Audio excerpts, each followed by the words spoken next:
So guys एक बार फिर से हमारे यूट्यूब चैनल सिंदबाद ब्लॉग्स में आप सभी का बहुत बहुत स्वागत है।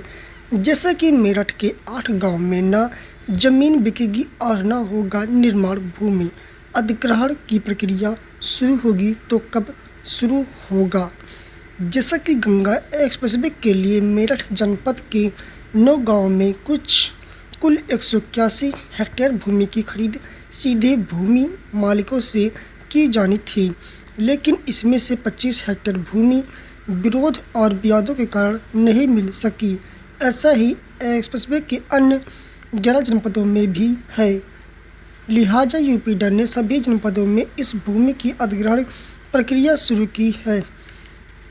मेरठ में भी 8 गाँव में 22 हेक्टेयर भूमि के अधिग्रहण की सूचना जारी कर दी गई है, जिसके साथ ही इन गाँव में भूमि की बिक्री और नए निर्माण पर रोक लगा दी गई है।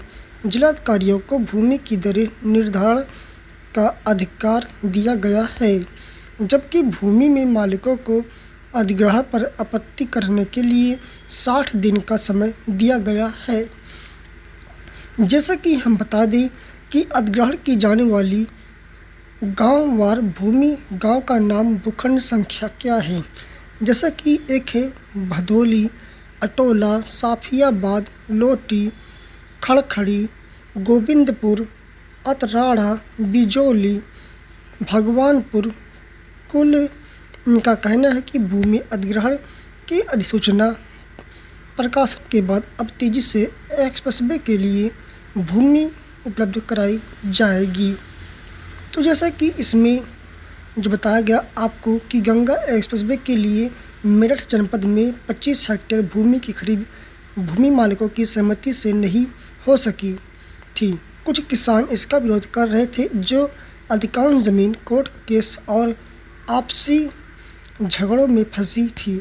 यूपीडा ने गंगा एक्सप्रेसवे के लिए सभी 12 जनपदों में ऐसी भूमि की अधिग्रहण प्रक्रिया शुरू की थी, जो कि लगभग 1 साल से जारी नई भूमि अधिग्रहण नीति के तहत संबंधित क्षेत्रों में एक एजेंसी से सामाजिक समाघात अध्ययन कराया गया है।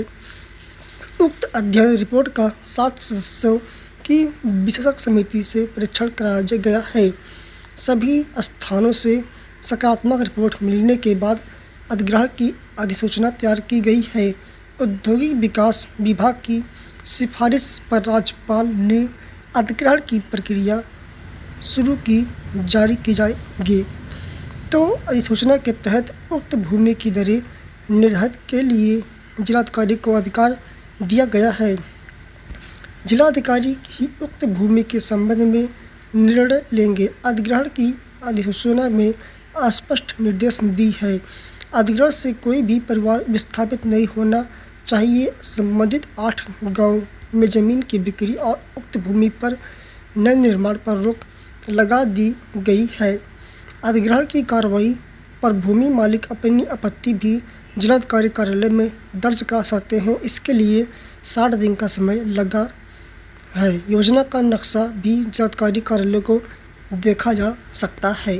तो अगर आपने अभी तक हमारे चैनल को सिंदबाद ब्लॉग्स को सब्सक्राइब न किया हो तो प्लीज़ दोस्तों सब्सक्राइब भी कर लीजिए। फिर मिलेंगे अगले नेक्स्ट वीडियो में।